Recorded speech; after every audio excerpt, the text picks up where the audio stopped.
If you like to talk about combat sports and you want to join the discussion, click the subscribe button below and the bell notification icon next to it and join Knucklehead Nation. What's going on, Knuckleheads? Thank you so much for joining the Keep It Clean video podcast.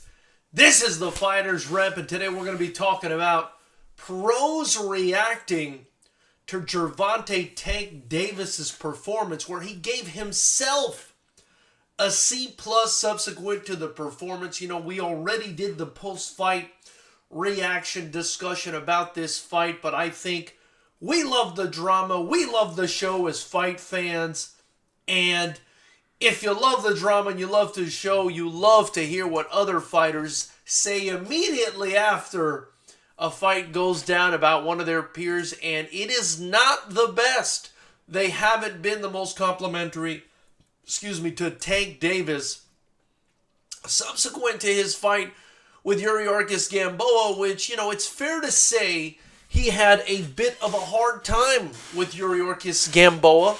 Not in that he was in danger of losing the fight at any point, but he was pushed a lot harder than people expected by the 38 or 39 or 40-year-old Gamboa, however old he is now. I've seen a couple different numbers, but let's just say 38 years old, out of his prime, who had also ruptured an Achilles tendon, his Achilles heel, in the second round and continued to fight Tank Davis. And so, you know, I was scrolling and scowling through the internet, and I came up on some boxing personalities and their comments towards Tank Davis, and here are a couple of them. I'm going to read them out to you. So Hank Lundy, Hammer and Hank, said, "Man, take his little ass back to 130. At 135, we're big boys up here." And then he's got a bunch of crying emojis. We've also got the most popular one, the guy we like the most on this channel in these lighter divisions, or one of the guys we like the most, Terrence Bud Crawford, saying, "Stay away from Vasil Lomachenko and real Devin Haney." Now, Terrence Crawford has been saying more than just that on Twitter about Tank Davis recently. He also said Tank fought a 38 out of prime fighter with a torn Achilles and barely KO'd him. Gamboa haven't fought in a meaningful fight since me in 2014, and after that he got stopped by a guy with 12 losses, and y'all making it seem like he'd do something spectacular, referring to Tank Davis, who again, you know, just did not look very impressive in that fight against Gamboa. And it's, you know, it's not like Terrence Crawford is a hater. He said he had Tank by KO on his Twitter account. He did say subsequent to that Gamboa hadn't fought the same since his fight with Bud Crawford. But Bud Crawford did say he expected Tank to win by KO, which I think is a realistic prediction. And obviously added the fact that he thought Gamboa was a little bit over the hill, which he is. Ryan Garcia chimed in. And this is an interesting one because Garcia is a guy that, you know, has a chance to eventually fight Tank Davis at some point. And he wrote on his Twitter accounts, "Davis tired and Gamboa is old." He also wrote, "For 38 years old, wasn't too bad. Gamboa chin up. I want my title shot. Until then, time to focus." He also wrote, you know, Garcia versus Haney, Garcia versus Davis. We all need to get in that ring for boxing. So, you know, Ryan Garcia's chomping at the bit after what he saw. Obviously, Terrence Bud Crawford thinks it's laughable that people think Tank Davis is special. Coach Russ Amber said, "The courage Gamboa is showing is inspiring. Badly injured and absorbing some bombs and light years removed from his prime, he is still trying his best. As for Davis, let's just say I'm about to vomit." My goodness, Russ Amber going real hard on Tank Davis. You know, I'm not sure what the negativity stems from there. I wasn't about to vomit, if I'm being honest, but maybe, I mean, he's got a little history with Davis, or he sees something that I'm not seeing. And, seems a bit upset about that whole about that whole fight. Let's see who else we had. We had Devin Haney. Devin Haney commented and basically said, first, he retweeted Terrence Crawford, who said, "Stay away from Vasil Lomachenko and real Devin Haney." And then he wrote "front runner." And I'm not really sure what he meant by front runner, but I'm sure it was some sort of dig at Tank Davis. Maybe that he's a hype job or something like that. But, another interesting person chiming in. We also had Ishe Smith. He said, Tank is winning every round, but not the performance I was expecting. Love the kid, but he needs to make major changes if he wants to last in this game. Should have happened 6 rounds ago. His power will always be a game changer. The only person that can beat Tank is Tank himself. I'm going to stand by that. And then Sergio Mora chimed in, said he was more impressed with Gamboa's heart than Tank's ability, and that Tank would learn from this. I think this is all important stuff that these guys are talking about. I think the most important thing we could take away from this fight is a question. It's a question, and that question is Tank Davis supposed to be excused for that performance because he had an off night? Or is this the result of something deeper? Is Tank Davis a lazy fighter who's starting to rest on his laurels? And I bring that up because, again, he moved up a weight class to take this fight and still came in heavy. It begs the question, is this guy serious? Is this guy going down potentially the undisciplined sort of Andy Ruiz route? Or is he going to have the championship mentality to go with the championship physicality and talent? That's an important question. I'm going to real quick go to the chat, but before I do that, I want to thank all you guys for joining me tonight. Sorry I was a little bit late. Typically we start at 7 p.m. Monday, Wednesday, and Friday. I started about 7:15. The holidays got me all messed up, you guys. It's been a bit crazy around here. But nonetheless, we're back on track, 7 p.m. Monday, Wednesday, and Friday. And, of course, after all the big fights. And, of course, before I hit the chat and shout all you guys out and thank you guys, be sure to get your tickets for Fighters Rep 9. It's going down. February 28th, we've got 15 fights matched so far, waiting on the final 16th match. It's our first Pro-Am card, the only pro kickboxing promotion in the entire state of California, and I think one of the most exciting rule sets in the fight game. If you want to support us, you could donate below in the super chat or get your Fighters Rep t-shirts in the links below, and it'll be greatly appreciated. So thank you guys for joining the chat. Muay Thai 23, Double X Corvette 1979, Marco Martinez, our brothers in here. Salute to Knucklehead Nation. Salute Gamebred, Fight TV, JJ Smith. Thank you guys for joining. So Muay Thai starts it off with quite the icebreaker. Ted Bundy for life. Thank you so much for that comment, Muay Thai 23. I'm not sure what I'd have done without that one. Corvette 1979 just shot me a couple of boxing gloves. Marco Martinez in the chat, always with a insightful and interesting contribution. Appreciate it. He says, "Is there much Tank could have done against Gamboa that would have left him looking good? He KO'd him in one round. We would just say he beat a bum." Well, the thing is, I think people expected him to KO him. At least I did. I expected him to KO him in the first half of the fight, Marco. The fact that it lasted until the 12th round before Tank Davis was able to beat this guy who had been knocked out, a couple times now, been stopped. Back in 2014 in his prime, had been stopped by Terrence Crawford. A guy who's been down in his career several times. We were expecting a surging young beast like Tank Davis to absolutely, whale this guy out of there, bomb him out. immediately, or at least within the first 6 rounds, in my opinion.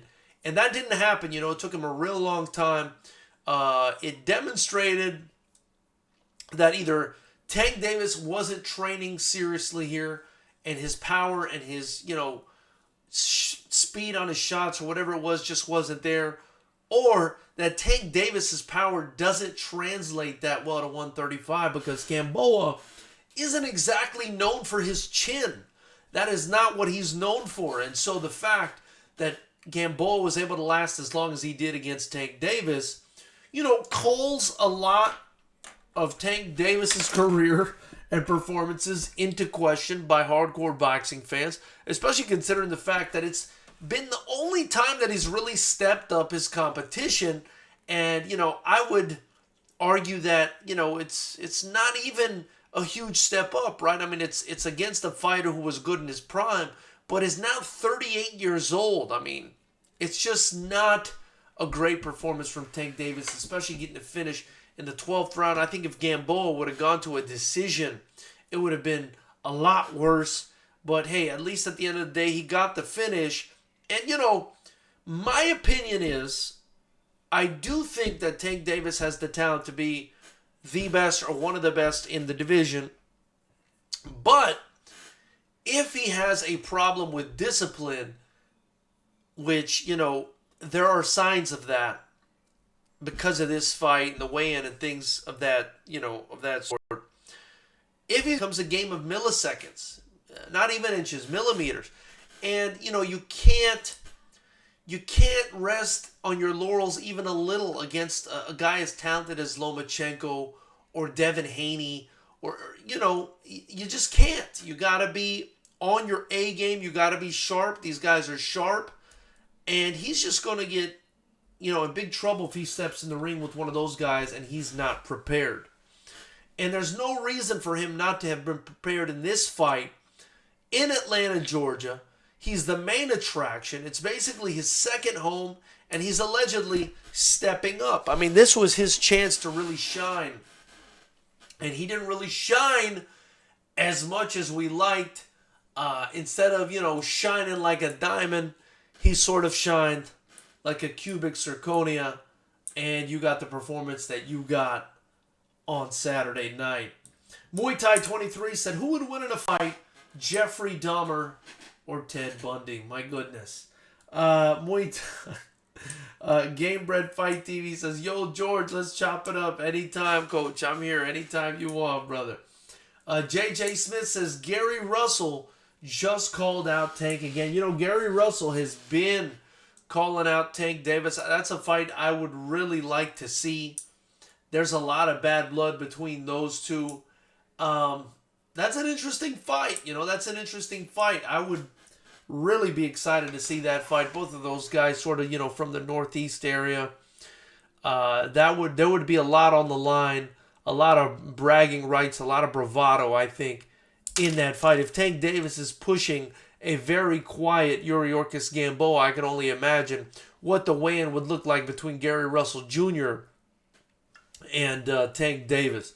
Marco Martinez says, Tank Davis is not doing himself any favors moving so slow in his career. He sure isn't, and a lot of people are kind of annoyed with him about that.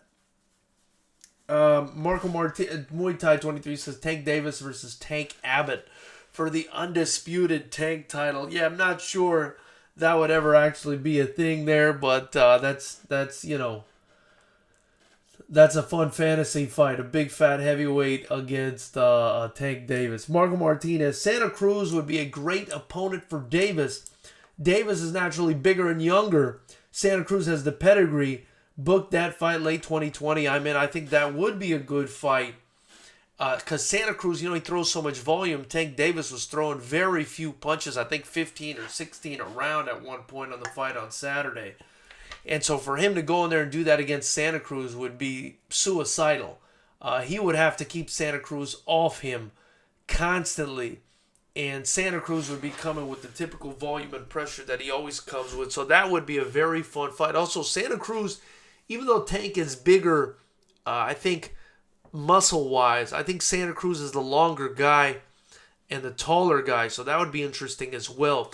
Marco Martinez says the promotion politics match up as well. There you go. JJ Smith, thank you for joining, brother. He says Gamboa wasn't even hurt really from Tank's power. I mean, Gamboa was able to take so many flush shots from Tank Davis. It wasn't like the shots that he'd been, knocked out from before, where, it may not have landed perfectly clean, like in the fight with Terrence Crawford. There were some exchanges, and Crawford really had to get his shots, really had to land them precisely and be very accurate. I mean, this was not the same Gamboa at all that fought Crawford. He was wide open to these big looping shots and uppercuts. And, he was getting crushed by Tank Davis. Flush. These shots were landing so hard over and over again. And I'm just really not sure, how those shots didn't put Gamboa down. I mean, I expected Gamboa to go down. And, it can't be that his chin has improved since the Crawford fight or since the other fights that, he's been dropped in. So, it just seemed very weird to me that Tank wasn't able to get him out of there. And I felt like a lot of it had to do with Tank, right? It had to do with Tank's preparation and perhaps his power moving up to 135. Perhaps it's just not there the way it is at 130, against these slightly sturdier guys. I mean, 5 pounds doesn't sound like a huge difference, but when you're in the lower weight classes, that's why they're divided up by smaller, by smaller amounts of weight. It's because a little bit of weight in the smaller weight classes means a lot, versus, in the heavier weight classes where it doesn't mean so much. Let's see here. JJ Smith says, stop hanging around Broner. Oh, my goodness. That probably has a lot to do with what's happening in Tank. And Marco Martinez says, Broner is the example of someone who drank his own Kool-Aid too early. Tank should learn. And, I hope Tank does learn, because we never, especially on this channel, at least I don't, I never wish bad upon a fighter. I mean, these guys are all just trying to make a living, trying to make money for their families and stuff. And, you want a guy to live up to his potential. You want the best to fight the best. Unfortunately, that rarely ever happens in boxing. It's so corrupt. It's so ridiculous. And, it just, guys typically, they never fight the best people. A lot of them won't live up to their potential because they screw around. It's just the whole fight game. It's a little bit crazy. And I'd love to see Tank live up to his potential. But he's gonna have to make some changes. Marco Martinez says, "All right, George, I was out for a bit, so I have to ask: did you catch the Rico Verhoeven versus Butter Hari fight? What were your thoughts?" I did catch that fight. That was a fight I was very interested in. I'm a big fan of both guys. I really like Rico. I really like Butter Hari. Two of the best strikers in the entire world. I believe those are the two best strikers in the world, period, in any combat sport. Because, they're both heavyweights, they're both kickboxers. And to me, if you're the two best heavyweight kickboxers in the world fighting, then you're the two best strikers in the world fighting. And I don't think there's any doubt about that. That being said, my thoughts on the fight, I thought that it was a really interesting fight to watch. I wasn't sure if Butter Hari still had it. I felt like perhaps, he was already a little bit over the hill and past his prime. But I'll be dead honest with you. I thought Hari was winning that fight. He dropped Rico twice, once with a punch and once with a kick, and that showed that, he still has the ability to finish Rico with punches or with kicks. And he still has the ability to finish anybody because, Rico's a durable guy. Rico's a guy who's been champion for what now, 5 years straight? I mean, the guy hasn't lost. So for Butter Hari to go in there and drop him with a punch early and then drop him with a kick. Man, I said to myself, this is crazy. Better Hari is about to become a glory heavyweight champion once again. And then he threw that, crazy spinning heel kick and just obliterated every ligament in the history of his foot. And it was one of those really sad, surreal moments because he was winning. Better Hari's always had a career of ups and downs. It looked like he was on his way to a major victory that was going to shake up the kickboxing world. And then he tears all the ligaments in his ankle throwing a heel kick in a fight where he was clearly ahead on the scorecards. And, that's not to say that Rico Verhoeven wasn't going to come back and win that fight or couldn't come back and win that fight. At the end of the day, it is a fight. It is striking. It is kickboxing. And at any moment, as you'll see on February 28th at Fighters Rep 9, at any moment in a kickboxing fight, a kick or a punch or a knee could land, and you could be as ahead on the scorecards as you want to be, but it'll change the entirety of the fight if the right shot lands. And, it was crazy. I mean, I thought Hari was going to win that fight. He breaks his, foot or tears all the ligaments or whatever he does. He goes down, and this man was the most upset that, this man was so upset. He was as upset as a human being could be on the floor. He must have said the F word 45 times as Rico Verhoeven, being the sportsman that he is, got down on his knee to see what was going on with Hari and try to console him and see how he was doing. Hari was just so upset knowing that he had that belt within his grasp, that championship title within his grasp, and knowing also that he just obliterated his foot. I'm sure a bunch of things were running through his head, but most of all, disappointment in the fact that he was ahead. He was going to probably beat Rico Verhoeven and ended up blowing out all his ligaments. But like I said, the entirety of the fight could change with one shot. Rico Verhoeven even said that in the post-fight. I commend Verhoeven, man. He's a real dude.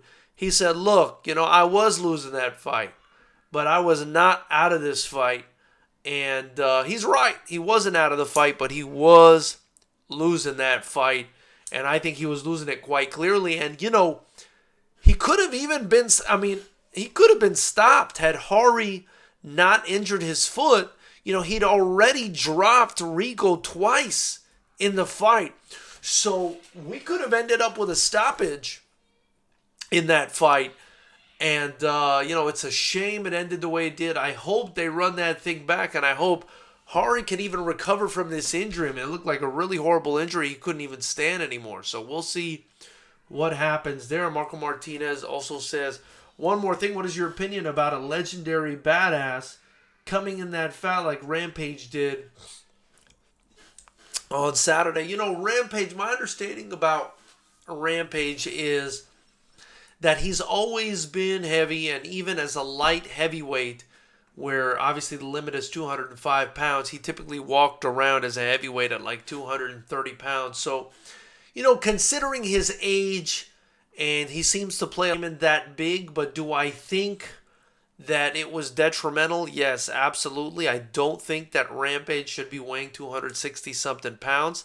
He looked fat and out of shape, and it was really unfortunate to see him in there against a guy in Emelianenko who's, I thought was even older and further along in his career. So it was sad to see him go in there and get knocked out and basically submit on the floor, which, he didn't even have to do, but he was just like shaking his head like, no, man, I'm done. I don't need to be here anymore. Because he got hit hard by Emelianenko, and, not a good look for Rampage Jackson. I do think, if he can make light heavyweight, he should. But if he's going to fight at heavyweight, man, he's got to get down to like 225, 230, 235 tops. There's no way he should be weighing 260 pounds. And his movement is already hindered by his sort of heavy feet. He's not, he's kind of lead-footed. He's a plotter. He doesn't move around that well. And the fact that, he was weighing 265 pounds, I think contributed to him being even slower than he typically is. So, that's my opinion on that. Obviously, you guys can share your opinion if you're watching on the replay. Like, comment, share, subscribe, hit the bell notification icon. We do this every Monday, Wednesday, and Friday, and immediately after the big fights on Saturdays. So, yeah, that's all I've got for you guys today on the Keep It Clean video podcast. I really appreciate you guys joining. If you haven't already, recommend us to your friends. Let them know we're live 3 times a week, Monday, Wednesday, and Friday at 7 p.m. Pacific. And immediately after all the big fights, we get together. We love to talk about the fight game. Also, remember, Fighters Rep, it's going to be aired free right here on YouTube. I do ask that you buy a ticket if you're in Southern California, if you're going to watch it free right here, that you donate in the Super Chat to help keep us free. I'm kind of aiming for a different sort of approach in the fight game. Maybe keeping it free and trying to get sponsors is the best way to do, and bring more fans on board to kickboxing, which I think is the most exciting sport in combat. So that being said, Knuckleheads, I want to thank you guys for joining me again. Be sure to join me Wednesday at 7 p.m. And until then, keep it clean. I'm out of here, Knuckleheads. Take care.